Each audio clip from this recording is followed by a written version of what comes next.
을 했단 말이죠. 이거는 주제 사실이죠. 이렇게 되면 이게 좋은 장부가 돼요. 팽팽한 장부가 되는 겁니다. 그래서 이 비트코인이 뭔가를 의미해요. 신호를 보낸다고. 그런데 이거를 오해해가지고 비트코인의 2009년, 10년, 11년, 12년, 14년, 14년도 좋은 장부였다라고 생각하면 틀렸습니다. 완전히 틀렸어요. 전체 시스템에서 봤을 때는 모빅이 훨씬 더 좋은 시스템이 될 수 있어요. 비트코인보다. 좋은 장부기 때문에. 이 좋은 장부기 때문에 1000억을 새기면 1000억이 새겨지는 거야. 이게 순수한 논리적 귀결이야. 이게 왜 되냐라고 제가 여쭤보면 여러분 뭐라고 대답하실 거예요? 이게 왜 됩니까 이게? 제가 여러분 강조했잖아요. 화폐는 장부다라고. 그거를 진짜 액면 그대로 이해를 하셔야 돼요. 그리고 또 하나 여러분들이 아셔야 될 전제는 뭐냐면 한 개인이 이 사회 전체를 파악할 수가 없습니다. 그러니까 한 개인은 이 사회의 부분만을 파악해요. 이 말을 왜 하지? 오 작가가 이런 생각이 드실 거예요. 이 한 명이, 한 개인이 사회 전체를 이해할 수가 없는 거예요. 사회 전체를. 그리고 화폐는 장부야. 그러면 지금 우리가 목도하고 있는 화폐 현상이 발생하는 겁니다. 만약에 여러분들이 폐쇄된 섬에서 운영하고 있는 독재자야. 그리고 여러분들이 화폐를 만든다면 여러분들은 그 섬에서의 웬만한 거래나 가치가 무엇인지에 대한 정보를 조감할 수 있는 상태이기 때문에 여러분들 실제로 장부를 운영할 수가 있습니다. 여러분들이 컴퓨터를 아주 잘 다루는 천재야. 그러면 누구는 노동을 얼마 했고 누구는 노동을 얼마 해서 우리 섬의 총 생산에 이만큼 기여했으니까 얘네들은 이만큼의 숫자를 부여해서 다른 사람이 생산한 것을 얻게 할 수가 있어. 이렇게 여러분들께서 이렇게 독재자로서 배분을 하실 거예요. 그들 간에 막 교환이 되겠죠. 여기서 사업 확장해 보는 거예요.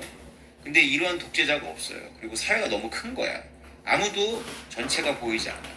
그래서 주유소 알바를 하는 중학생이 기름을 딱 내려온 깡패 같은 사람이 딱 내주는 10,000원을 딱 보면서 기름을 넣어주는 거죠. 10만 원을 보면서. 근데 이런 중학생이 고민을 안 하겠지만 중학생은 알바하면서 시급 받는 게 목표겠지만 사실 진짜로 화폐가 장부라면 사실 이런 생각을 해봐야 되는 거거든요. 이 중딩 알바생이 이 깡패 같은 놈이 이 돈을 과연 이 사회를 위해서 이만큼의 가치물을 생산하고 받은 거냐. 장부니까. 그 장부의 일부거든요. 그럼 이만큼 기여를 하고 받은 것이냐 아니면 누군가로부터 협박해서 뺏은 것이냐라는 걸 궁금해할 수 있어요. 궁금해할 수는. 근데 그렇게 안 한단 말이에요. 대부분은. 왜냐하면 우리는 전체를 알 수가 없어. 이해를 할 수가 없어. 그래서 간주해버리는 거예요. 어떻게 간주하냐면 이 사람이 10만 원을 기름을 넣기 위해서 왔을 때는 10만 원만큼 이상을 이 10만 원을 정상적으로 획득한 건지 아니면 이 10만 원어치 기름을 이상이 받아서 10만 원 이상의 부가치를 만들지에 대해서 이 알바생 고민하지도 않고 궁금해하지도 않겠지만 그걸 간주하고 넣어주는 거예요. 만약에 세상이 진짜 이상해져가지고 이 돈을 이 사람이 그 정상적으로 획득한 것이 아니다라는 게 주제 사실이 된다면 주제사실은 이 알바생만 아는 것이 아니라 걔도 알고 세상이 다 알아. 그러면 기름 안 줍니다. 이 알바생조차도. 왜냐하면 사고 실험해보면 그런 결론이 나와요. 왜냐하면 그 돈이 의미가 없기 때문에, 쓰레기이기 때문에, 가치가 없기 때문에. 잘못된 신호기라는 게 주제 사실이 돼버리니까. 그죠?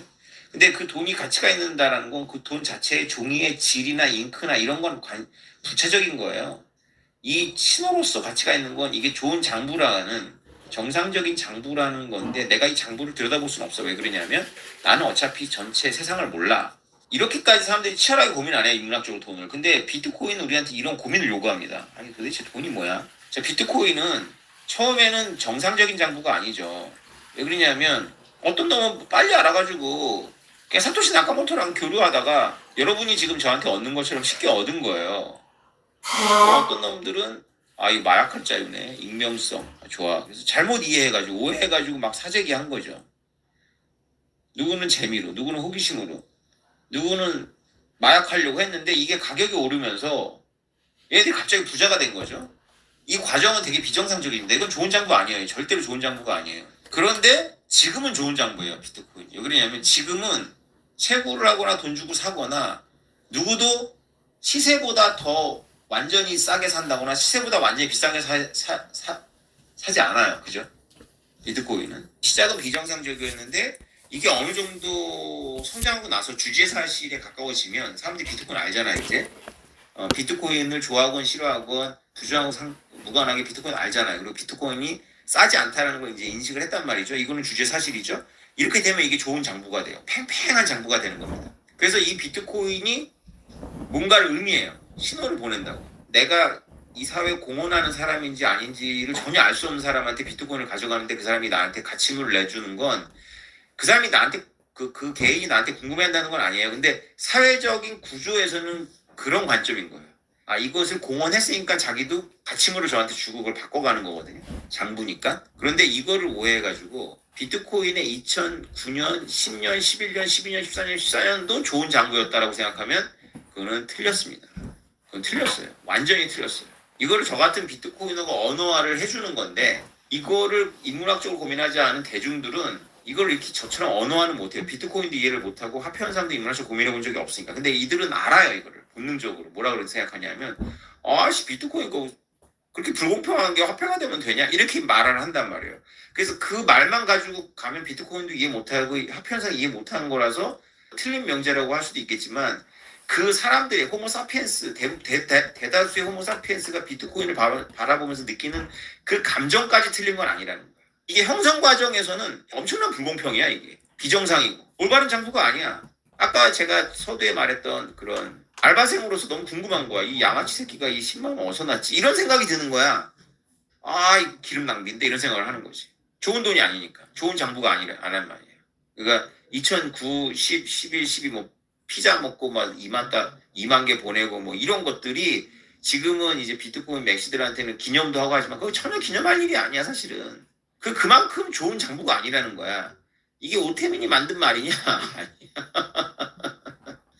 미제스를 읽었기 때문에 이렇게 말하는 거야. 미제스가 이거보다 훨씬 더 고급지게 얘기했지. 금에 대해서. 그리고 정부 화폐에 대해서. 금이 갖고 있는 역사성. 금도 처음에는 좋은 장부가 아니었을 거야. 그런데 시간이 많이 지나면서 그런 사람들이 죽고 또 이렇게 하면서도 또 이게 장부기 때문에 장부는 기록을 잘하면 되는 거거든요. 그 이후로. 기록이 잘 된 거지. 그래서 지금은 설사 일부는 금을 길에서 주웠다 할지라도 그건 전체의 부분인 거고 금의 대다수는 좋은 장부를, 좋은 신호를 반영해. 우리가 전체를 모르는 호모사피엔스가 전체를 이해하는 시금석이 되는 거야, 금이. 금을 통해서 나는 이 사회의 전체를 이해하고 있는 거야. 아, 이 금을 얘가 갖고 왔다는 건 얘가 이 금만큼 사회 공헌을 했겠구나라고 하면서 나도 부가가치를 내주는 거거든. 그래서 과거하고 약속이고 미래하고 약속도 돼, 금은. 근데 이 정부가 찍어낸 종이돈은 이게 좋은 신호가 아니야. 왜냐하면 정부 자체가 신호를 자꾸 교란하는 거거든. 이게 미제스가 100년 전에 깨우쳐가지고 쓴 책에 나오는 내용인데 미제스는 비트코인 당연히 모르지. 근데 비트코인이 바로 이거야. 비트코인이 바로 성숙하고 나면. 근데 비트코인의 과거의 이 4, 5년은 너무나 미성숙하고 너무나 왜곡되어 있기 때문에 들여다보면 들여다볼수록 비트코인 전체에 대해서 회의감을 갖도록 되어 있어. 금이 갖고 있는 전체 역사에서 비하면 금은 오래됐기 때문에 극히 일부인데 아직 비트코인은 전체 역사 자체가 짧기 때문에 초창기의 왜곡이 지금까지도 남아있는 거야. 전체 기관의 한 3분의 1이 정상적인 장부였던 거야. 그래서 모빅 프로그램을 고민을 했지만 시작하고 나서는 왜 이렇게 빨리 진행해버렸냐면 이 비정상적인 과정을 최대한 빨리 줄여야지만 모빅이 진행되는 그 과정에서 이 비정상적인 기간이 차지하는 과정이 짧은 거야. 이해가 되세요? 모빅의 전체 역사는 비트코인에 비해서 너무 짧지만 모빅은 비정상적인 기간을 굉장히 압축해버렸기 때문에 비트코인처럼 길지가 않아. 그래서 어느 정도 궤도에 올라오고 나면 더군다나 발행자, 가장 많은 세너리지를 누릴 수 있는 발행자가 다 동결시켜버렸기 때문에 여러분들 안에서 돌아다니는 모빅은 몽트빌이 끝나고 나면 굉장히 정상화된 굉장히 좋은 장부가 돼.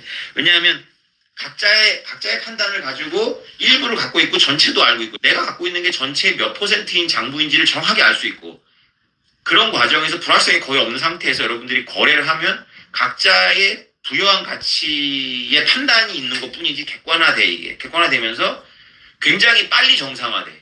그 다음부터는 의미가 없어. 그 다음부터는 이게 장부이기 때문에 여기다가 1000억을 새기면 1000억이 새겨지고 여기다가 100억을 새기면 100억이 새겨지는 장부일 뿐이야. 그래서 우리는 투자자이기 때문에 이게 개당 얼마가 되느냐가 너무 중요하지만 전체 시스템에서 봤을 때는 모빅이 훨씬 더 좋은 시스템이 될 수 있어. 비트코인보다. 좋은 장부이기 때문에. 내가 주지의 사실로 계속 공포하면서 왔기 때문에 비트코인처럼 사토시 나카모토가 음흉해서가 아니라 그때는 비트코인 이전에는 비트코인 현상이 없었기 때문에 사람들이 기준점을 삼을 게 없었어. 기준점 삼을 게 없었기 때문에 계속된 긴가민가가 계속 이어진 거지. 비트코인은 그 길을 간 거야. 최초니까. 근데 우리는 그 길을 갈 필요가 없어. 비트코인이 보여줬기 때문에. 그게 트위터 애들은 이 자체를 이해를 못했기 때문에 내가 뻘짓을 한다고 생각하는데 얘네들은 비트코인 부정하고 있는 거야. 나를 욕하면서. 보인들이. 나는 비트코인이 보여줬기 때문에 비트코인이 뭘 보여줬냐면 이 방 안에 다이아몬드가 있다는 걸 보여줬어. 다이아몬드 분명히 있다.